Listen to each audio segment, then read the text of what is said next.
আমাদের পক্ষে, তাহলে তারা আমাদেরকে কেমনে রাস্তার ভিতরে আন্দোলন, এটা তাদের কেমন বিচার? তারা তো স্টুডেন্ট, তারা তো, আমরা তো তাদের আন্দোলনে ছিলাম, তাহলে তারা আমাদেরকে কেন আন্দোলন রাস্তায় খাড়া করে? আমরা রাত্রে 8টা না স্টুডেন্ট করে না, স্টুডেন্ট আমাদের রাস্তায়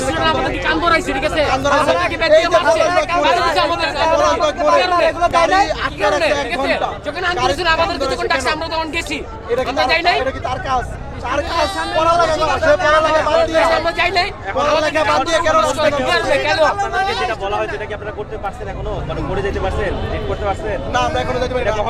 আমরা ওনাকে বলছি আমাদেরকে নিয়ে চলেন, ওনারা নিয়ে যাইতেছে না, নিয়ে যাবেন ওনারা নিবে না তো, ওনারা তো আইন শৃঙ্খলা বাহিনী, আপনারা আপনাদের পক্ষ থেকে একটি টিম আদালতে যাবেন, সেখান থেকে আরেকবার এখানে অটো বন্ধ করার পরে তো নিয়ে যাবেন আপনারা। আচ্ছা ঠিক আছে, আমরা যাইতে অটো চলবে না, কিন্তু আমাদের পরিবার যাইতেও দিতেছে না, অটো চলবে যাইতে দিবেন আপনারা, এই যে আইন শৃঙ্খলার লোক আপনাকে যাইতে দিবে। হ্যাঁ অবশ্যই আমরা বলছি যাব, আমরা ওনারা যাইতে না, আপনারা এখানে যাইতেছেন না, আবার দাঁড়ায় আছেন, আপনাদেরকে বলছে যে আপনারা এখান থেকে যাবেন এবং রাস্তা ছেড়ে দিবেন, নিয়ম কারণ আমরা তো বলছি, আমরা জনসন হইছে এটা তো সরকার দেখতেছে, সরকার বন্ধ করে তো অবশ্যই তার কাছে নিউজ গেছে যে আমাদের বন্ধ করে। আপনারা তো ইয়ার মধ্যে নাই, শৃঙ্খলার মধ্যে নাই, কেউ একটা কথা বলছে, আপনারা একজনের কথা বলছেন, তারা একজনের কথা বলছে, এর তো আপনি 5 রকমের মানুষ, 5 জন এটা বলে আন্দোলন করে না, ছেলে সন্তান যদি রাখাইতে পারে, ঘর ভাড়া বেশি, খাওয়ান বেশি, ইন্ধন বেশি, অসুখ আছে, বিসুখ আছে, এগুলা গাড়ির উপরে দিয়ে তো চলে।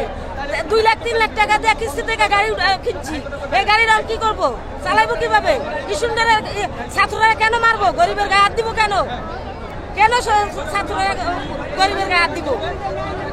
গরিবের গায়ে কেন হাত দিব ছাত্ররা? যে সময় ছাত্ররা ডাক দিচ্ছে, সে সময় আমাকে সন্তান বাইর করে দিই নাই? ছাত্ররা যে সময় আমাকে সন্তান ডাক দিচ্ছে, সে সময় আমরা যাই নাই? ছাত্ররা কেন গরিবের গায়ে হাত দিব? এটা তো আমাদের ছাত্ররা তো আমাদের জন্ম, এই ছাত্ররা আমাদের ব্যাটারি খুলে নেয়। হ্যাঁ, কোন দেশে বাস করতেছি আমরা? এটা তো রাজনীতি না, এটা তো রাজনীতির বিষয় না।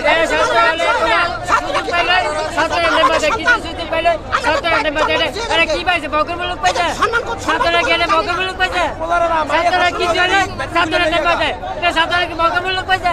আপনার না গায়ে না পাইছে, ছাত্ররা কি চলে? ছাত্ররা অনেক স্বর্ণের পাহাড় দেখছে, যে সময় ছাত্ররা বিপদে ছিল, আমার সন্তান বাইর করে দিছি, আমার সন্তান বাইর করে দিছি ওর থেকে, যা বাবা যা। কিন্তু এই জায়গাতে কেন ছাত্ররা বেইমানি করবো? পাবলিকের লগে গরিবের সন্তান কেন মারবো? আমি যে 2 লাখ টাকা দিয়ে, আমি যে 2 লাখ টাকা দিয়ে একটা অটো গাড়ি কিনছি, আমার গাড়ির কি করবো? আমার সাহসটা কই থাকবো? আমার এই জামাইটা আছে আজকে 4টা সন্তান নিয়ে ঘর ভাড়া দিতে পারবো না, আমার গাড়িটা যাইবো কই? কই যাইবো আমার গাড়িটা? আমি কিভাবে সংসার চালাবো, কিভাবে ঘর ভাড়া দিব? দর্শক, যেমনটা দেখছিলেন আজকে রাজধানী রামপুরার বাজারের এই রাস্তার চিত্র, হাইকোর্ট থেকে নিষিদ্ধ যখন করেছে অটোরিকশা নিষিদ্ধ, সেই অটোরিকশার ড্রাইভার সবাই আন্দোলনে আজকে নেমেছে। দর্শক, সেই ভিডিও চিত্রগুলো আপনাদের দেখাচ্ছি।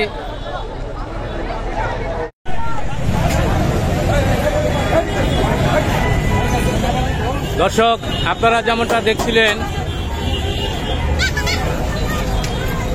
সেনাবাহিনী এসে অবস্থান নিয়ন্ত্রণে নিল। অটোরিকশার ড্রাইভাররা যেই আন্দোলন শুরু করেছিল, রাস্তা অবরোধ করে, রাস্তার গাড়ি ঘোড়ায় যানজট লেগে গিয়েছিল। দর্শক, এই ভিডিও চিত্র আপনাদের দেখানোর জন্য চেষ্টা করছি।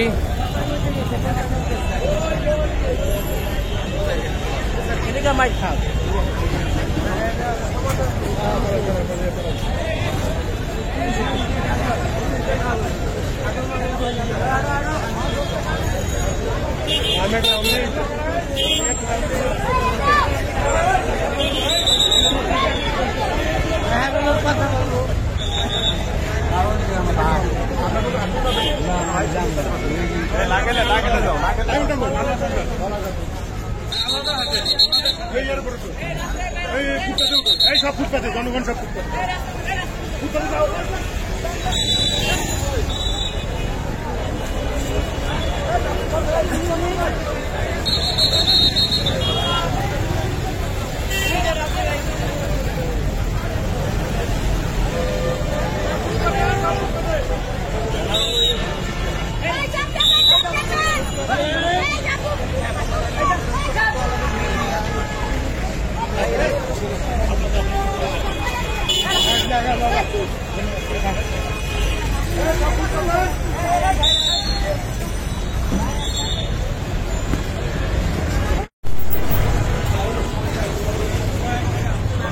দর্শক, অটোরিকশার ড্রাইভারের যেই আন্দোলনগুলোর কারণে রাস্তাঘাট জ্যামজট লেগে গিয়েছিল, সেই জ্যামজট এখন ক্লিয়ার হয়েছে।